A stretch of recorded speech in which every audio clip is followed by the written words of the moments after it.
Nooti mootummaa federaalaatii fi adda bilisa baasaa uummataa Tigraay TPLF gidduutti kallattii adda addaan wal waraansi itti fufuusaa jiraattonni bulchiinsa naannoo Amaaraa kanneen wal waraansaatti dhihoo jiran lolli guddaan matammatti deemaa jiraachuu himanii. Godina Gondar dhiyaa matammaa keessa namni jiraatan tokko akka jaanitti naannoo daangaa Itoophiyaa fi Sudaanitti har'aan tanarraa eegale lolli jabaan guyyaa lamaaf ganamarraa kaasee wal waraansa jabaatu achitti gaggeeffamaa jira jedhana.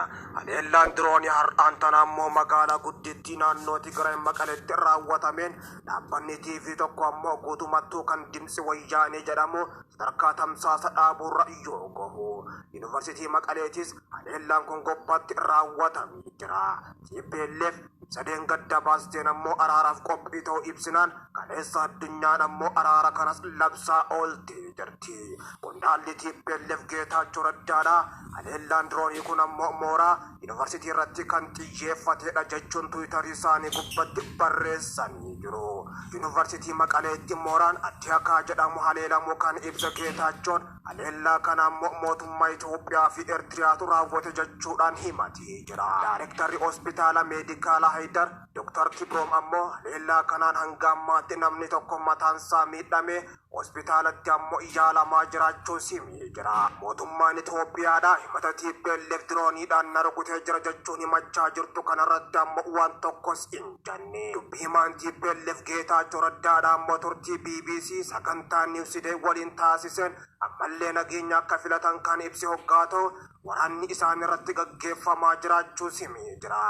Nageenyi filannoo keenya dhumaatee osoo jiru ammoo rakkoowwan siyaasaa garuu marii siyaasaan furamuu qabu jedhe Geetaachoo Raddaadha yaadasaa BBC sagantaa Niwsideef kenneeni. Gareen TPLF altureewwan mariidhaaf kaatan keessaa ammoo tokko mootummaan fadhiisaa humnaan uummataa Tigraay irratti fe'u akka dhaabu jechuudhaan Geetaachoo Raddaadha kan himan. Dantaan uummataa Tigraayis kabajamuu qaba, eegamuu qaba, walabummaa sharafamnee fi guutuu qabaachuu qaba jedha uummanni Tigraay. Geetaachoo Raddaadha walabummaan sharafamee fudhatamaa hin qabu jechuun ejjennoo isaanii kan ibsan.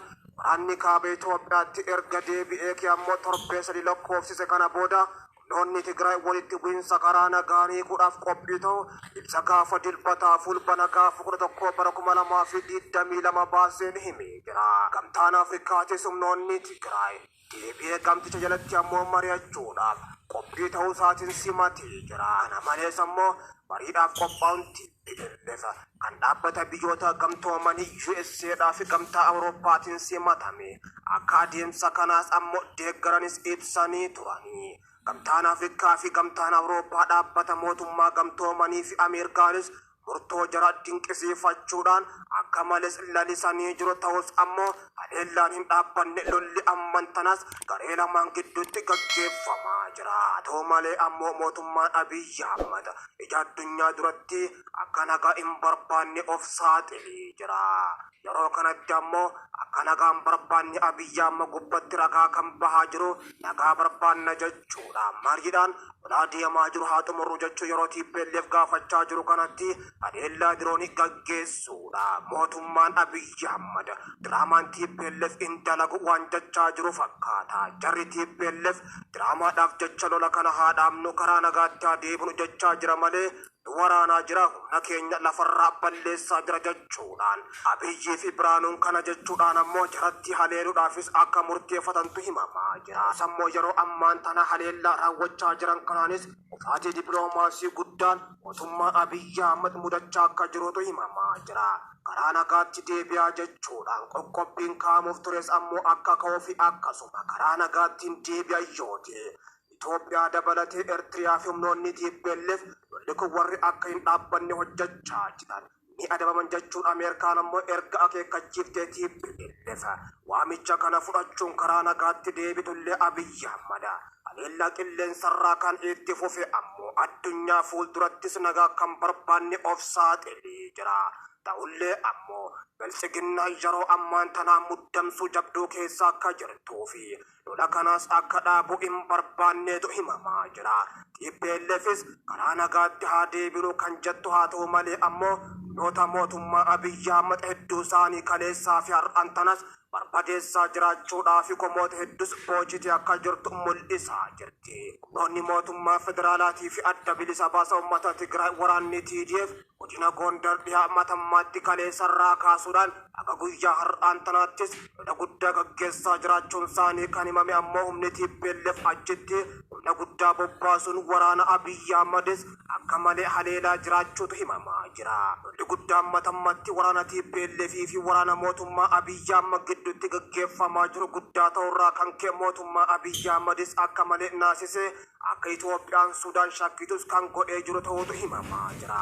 Lolli akkaan jabaa ta'urraa kan ka'ee fi meeshaan gurguddoon achitti dhukaafamaa jiraachuurraa kan ka'e ammoo TPLF meeshaa gana guddatu eessaa fidee lola keenyaan rukutaa jira jechuudhaan mootummaan Abiyyi Ahmadis yaaddoo guddoo akka qabuu fi ammoo Sudaan achiin isaan deeggartee Dakaraan gubbatti banuusin oolle jechuudhaan mootummaan Abiyyi Ahmad kan ammoo qabachuudhaan gungumaa kan ture har'aan tana TPLFif deebisaa laachuuf jecha haleellaa diroonii jabduu iddoo lama gubbatti raawwate TPLFis akka malee naasisee jira.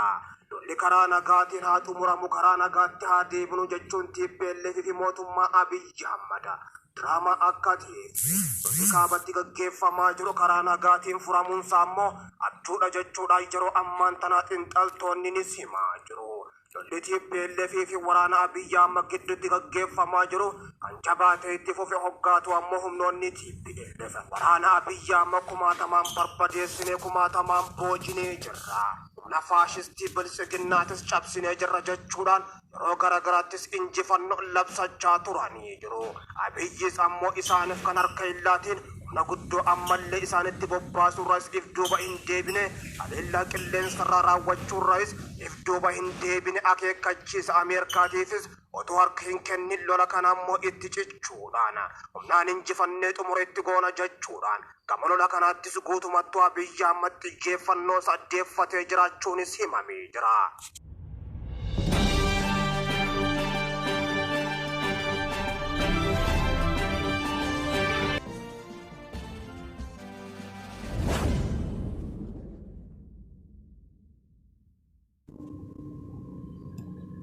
Waraanni bilisummaa Oromoo waboon ammoo gama isaatiin TPLF if duuba deebuus imalli keenya TPLF wajjin walitti hidhata kan qabu miti, qabsoon keenyas TPLF gubbatti kan hirkatu miti jechuudhaan ajajaan waraana bilisummaa Oromoo waliigalaa Jalmarroon dubbachuun isaanii inni yaadatama. Waraanni isaaniitis ammoo imala guddaa karaa magaalaa Finfinnee jalqaberraa otoo if duuba hin deebiin itti adeemaa jiraachuu himaa jiru ajajaan waraana bilisummaa Oromoo yeroo ammaan tana.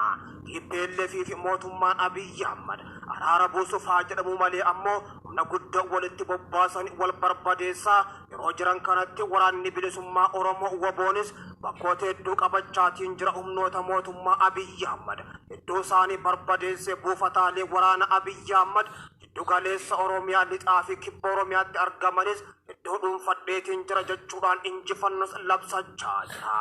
Kanarratti mootummaan Abiyyi Ahmad waa jechuu baatus ammoo waa'ee araaraa kana gubbatti ammallee warri Amaaraa gammachuu akka hin qabneetu himamaa jira. TPLF kanaan dura ammoo akka himamaa turetti warra Amaaraa firoonfattee OPDO cundhuura Oromiyaa moggatti baaftee haleeltee aangoo gubbaa darbuudhaaf akka murteeffattee turedha. Ta'us ammoo sanatoo hin milkaa'in Amaaraa fi TPLF otoo walitti hin araaramin ammoo mootummaan Abiyyi Ahmad harka lafa jalaatiin waan naannoon Tigraay barbaadu ni goona gara mariitti haa deebinu jechuudhaan erga kana jechuudhaan ammoo ergamaa addaa gaanfa Afrikaa Obsaanjotti dubbatanii booddee ammoo Obsaanjoon dubbii kana TPLFin gaanii waldaan olaanaa TPLF Dabrasoon wajjin yeroo dubbatanitti TPLFis qophii akka taate kan beeksifte. Lolli ammas hin dhaabbanne itti fufee jira. Lola kaabatti adeemaa jiru caalaa ammoo lola yeroo ammaan tana jiddu galeessa biyyattiitti waraana bilisummaa Oromootiin gaggeeffamaa jiru kan xiyyeeffannoo miidiyaalee addunyaa dhabe kanaatu hama jechuudhaan dubbatamaa jira. Ijoolleen Oromoo ammoo sochii guddoo gubbaa akka jirtuu fi lola yeroo ammaan tana gaggeessaa jirtu kanaan aanota hedduus qabachaa akka jirtu himaa jirti. Makaanota aanota gurguddoo qabatte keessattis ammoo ijoolleen Oromoodha waraana mootummaa Abiyyi Ahmad hedduu boojites mul'iftee jirti.